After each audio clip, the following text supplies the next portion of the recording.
Shalom, shalom, Yashrala, Yahweh. Brother Malak back with the lesson breakdown. Something through the spirit in the spirit. That's the only way you can really bring out these prophecies and really dabble in these scrolls.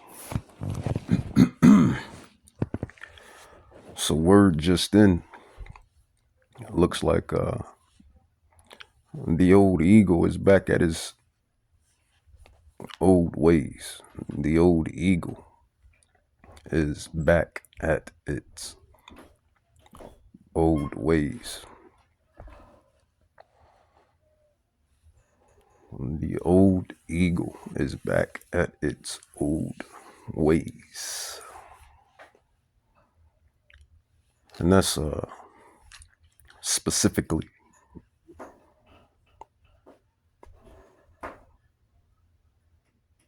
according to prophecy. So USA has just declared war with Iran. And that's the news that's been circling. And you never know with these folks, because some things be propaganda, other things be distractions. But one thing's for certain: no mortal can defeat prophecy. So let's take a listen. A short time ago, the United States military began major combat operations in Iran. Our objective is to defend the American people by eliminating imminent threats from the Iranian regime, a vicious group of very hard, terrible people. Its menacing activities directly endanger the United States, our troops, our bases overseas, and our allies throughout the world. For 47 years, the Iranian regime has chanted death to America and waged an unending campaign of bloodshed and mass murder, targeting the United States, our troops, and the innocent people in many, many countries. Among the regime's very first acts was to back a violent takeover of the U.S. Embassy in Tehran, holding dozens of American hostages for 444 days. In 1983, Iran's proxies carried out the Marine barracks bombing in Beirut that killed 241 American military personnel. In 2000, they knew and were probably involved with the attack. So here you have all of this turmoil and destruction, basically. That's basically what Donald Trump is alluding to as far as Iran goes. And Iran is not the only nation. You know, all of these nations have committed their sins. We can go with that, right? Just as well as good old America, flooded, drowned, drenched in iniquity and sins. But WW3 is prophesied to happen, and it's going to happen. And who are we? Well, we're just the prophets, really. Mortals, but not just any old mortals. What's the job of a prophet, or a prophetess for that matter? The job of a prophet is to tell you what's going to happen before it actually manifests before you. And this is prophesied. Rumors of wars, wars and rumors, and eventually World War III. So all of these things will continue to build up. But he was going into different destructions of these various, well, a specific nation, which is Iran. But like I said earlier, all these nations and their militaries and movers and shakers, they all commit their iniquities. But ultimately, who controls this whole movie? Who controls this whole show? And if you've been following my ministries, then you should know. You should know who controls the movie and the characters, or the actors and actresses and the extras. Deuteronomy chapter 32, verse 39, it says, "See now that I, which is Yahweh, Yahweh, Yahweh, which means he exists, the Lashawan Quadash, the ancient Paleo Hebrew alphabet, ancient Paleo Hebrew alphabet, Lashawan Kadash." Deuteronomy 32, 39, it says, "See now that I, Yahweh," that is the I, "even I am he, and there is no God power with me. I kill." So there you go. Everybody that ends up dead, Yahweh makes it happen. "And I make alive." Everyone you see that's alive, walking, Yahweh is the cause of that. It says, "I wound." Anybody you see hurt, sick, Yahweh caused it. "And I heal." Anyone you see healed, and dwelling and living and manifesting, Yahweh has done it. He does it. It says, "Neither is there any that can deliver out of my hand." No mortal can stop prophecy. No soul can stop anything. What's written is going to happen. And that's just the way it is. The best thing you can do is hope that you're chiefly the elect, really. Because that's what it all boils down to. You just want to make sure that you're the elect. And if you've been following my ministry and others' ministries, then you should know who the elect is. But only the elect is going to ultimately finish the race, so to speak. So if you've been following my ministries and other prophets' ministries, the other brothers' ministries, from all of the various Israelite camps, from GMS all the way down to WFI, we touch on many prophecies, but this one particular prophecy is World War III. And I don't even think I gave this a title. So the title is going to be of this particular lesson. It's going to be WW3. That's what it's going to be right there, WW3. So let's get into this WW3 with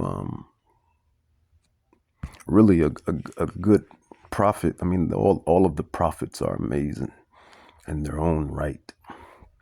But one book of a specific prophet is the book of Joel. It's an amazing prophetic book, specifically chapter 3, because it goes into WW3. And Yahweh is basically informing these nations, the heathens, the Gentiles, on why World War III is coming in the first place. So let's dive in it. In Joel chapter 3, it says, "For behold, in those days and in that time, when I shall bring the captivity of Judah Who is Judah? Judah consists of you so-called Haitians, Salaks, Jamaicans, and so-called African Americans, blacks, Negroes. We make up the tribe, ultimately the tribe of Judah. But they're divided into different tribes. Actually, we believe that the so-called Jamaicans are of the tribe of Benjamin. We believe the so-called Haitians are of the tribe of Levi. And we believe the so-called African Americans, quote unquote, blacks or Negroes, are from, you guessed it, the chief tribe of Judah. And then you have the other 11 tribes, or the other Slak, the other 8 tribes. If we're, or 9 tribes, if we're counting the tribe of Dan. Because I named 3 already. So yeah, so that'd be 9, 10, 11, 12, 13. If you're including the tribe of Dan. So you have Jerusalem, which represents the northern kingdom, and that makes up the, so-called Dominicans. We believe the Dominicans are from the tribe of Simeon. We believe the tribe of Ephraim is from, consists of the so-called Puerto Ricans. We believe the tribe of Issachar consists of the so-called Mexicans. We believe the tribe of Manasseh consists of the so-called Cubans. And then, Naphtali, Gad, you so-called American, North American Indians, Seminole Indians, Gad and Reuben, the North American Indians, Seminole Indians. So we believe your ancient, royal, regal tribe, really your forefather, belongs to Gad and Reuben. So there's 13 tribes total. But back to the reading. It says Joel chapter 3 verse 2. It says, I will also gather all nations, that's all of the heathen nations, and will bring them down into the valley of Yahweh Shaphat, and will plead with them for my people and for my heritage, Israel, whom they have scattered. And when he says Israel, he's talking about all of the tribes. This is whom they have scattered among the nations and parted my land. It says, and they have cast lots for my people. Now I got the NLT, new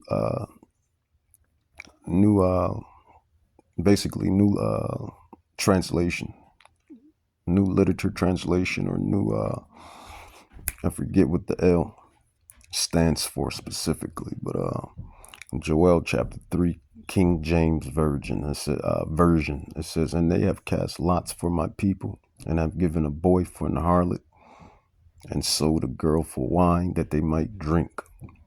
In the NLT, it says they throw dice to decide which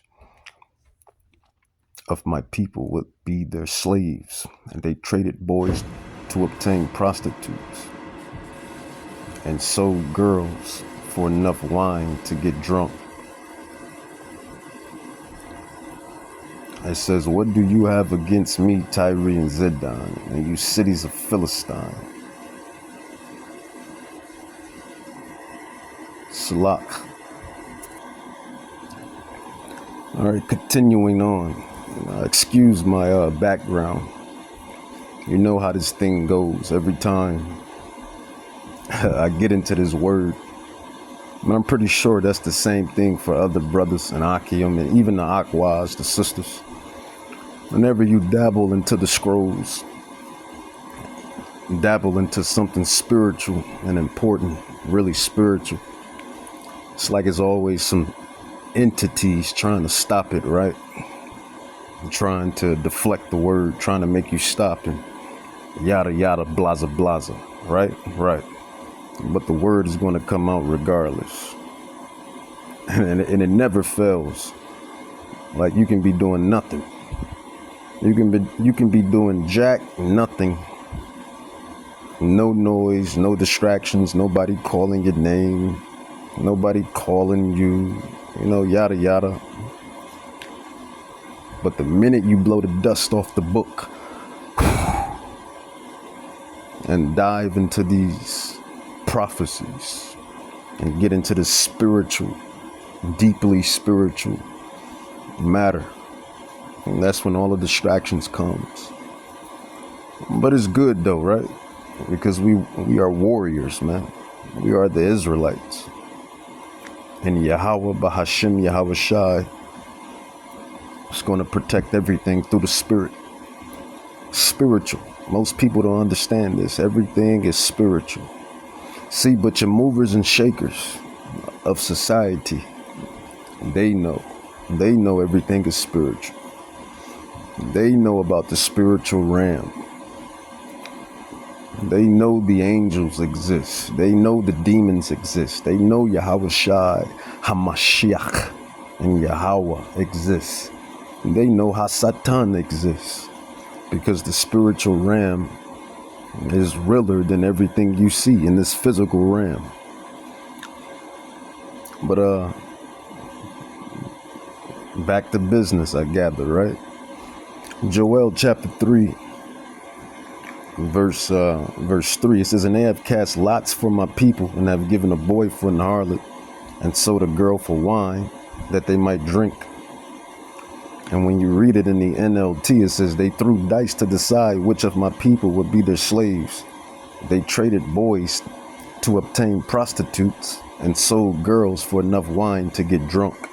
So this is what these nations have done with the children of Israel. The Israelites, you so-called blacks, Hispanics, Native Indians. This is what they have done. Particularly the nation of Edom, Idumea, Esau, Edom, Amalek. But all of the nations, not just Edom, but all of the nations that were mentioned in Psalms 83, 1 through 6. And we tend to go into that chapter and that verse often as well. Psalms 83, where it says, they have taken crafty counsel against thy hidden ones. They have said, come and let us cut them off from being a nation, that the name of Israel may be no more in remembrance. And then it gives you all of the nations that have conspired. Salach. It gives you a list of all of the nations that have conspired against the regal, the real regal, blooded Israelites. It's just that simple. It says, yeah, what have you to do with me, O Tyre and Zidon, and all of the coast of Palestine? Will you render me a recompense? And if you recompense me swiftly and speedily, will I return your recompense upon your head? So this is what Yahweh is telling, Joel. And Joel is telling the Israelites chiefly, but it's a declaration towards the heathen. This is because you have taken my silver and my gold, and have carried into your temples my goodly pleasant things. And the children also of Judah and the children of Jerusalem have you sold into the Grecians, that you might remove them far from their border. It says, behold, I will raise them up out of the place whether you have sold them, and will return your recompense upon your own head. So what goes around surely does come around. And this is what these movers and shakers of this wicked society, they know that these prophecies are coming to pass. They know that they're going into captivity, slavery. And they understand that. They comprehend that. And they know you just can't rule the world in wickedness put the chosen people of Yahweh, God, and oppression, destroy the other nations, destroy the earth, destroy the animals, and then think you're going to get off scot-free. They're intelligent and wise enough to know that. They just can't rule the world in wickedness and expect to get off scot-free. Especially when Yahweh, Bahashem, Yahweh Shai, and the angels are watching. You can't expect to get off scot-free, you know? You see, you hear, can you conceive, do you believe? It says, but I will bring them back from all of the places. I'd switch to the NLT, which you sold them, and you, it says, and I will pay you back for everything you have done. You know, a precept, Revelations 13:10. He that killeth with the sword must be killed with the sword. Here's the faith and the patience of the saint. He that leadeth into captivity shall go into captivity. It's just prophecy, man. It is what it is. It says, I will sell your sons, verse 8, Joel 3. I will sell your sons and your daughters to the people of Judah. You don't say. So Judah and Israel, but particularly, specifically Judah in this case, and they will sell them to the people of Arabia. So that's who the Sabines are. The Sabines are a people of Arabia. So is that the Ishmaelites? You know, the Arabs are the Ishmaelites. So we're going to sell these all of the heathens, rather, I gather, from Esau all the way down to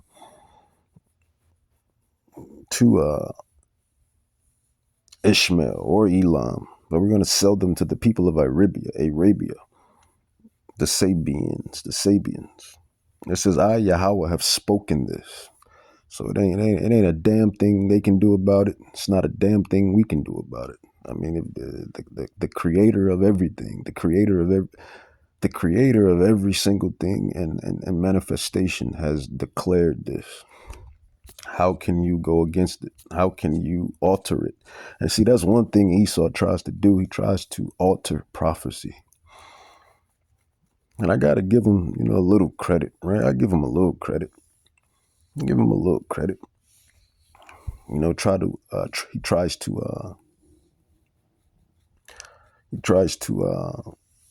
disrupt.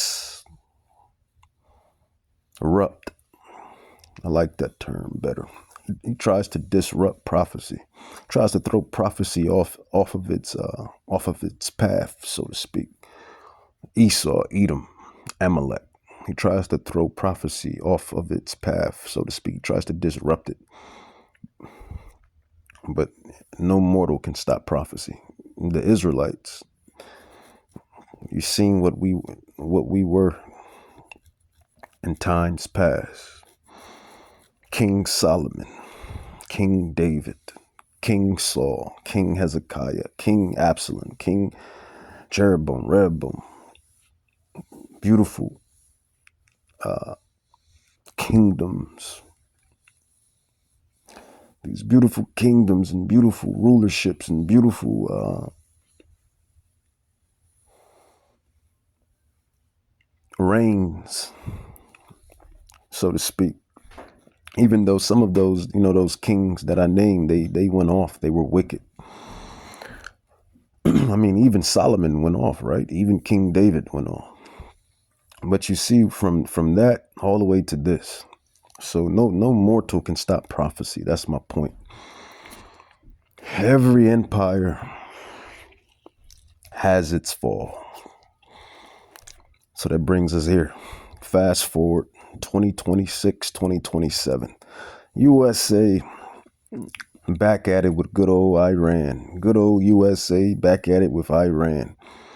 The least of the flock, right? That's what I'm hearing, right? The least of the flock. And that's part one. Back with part two.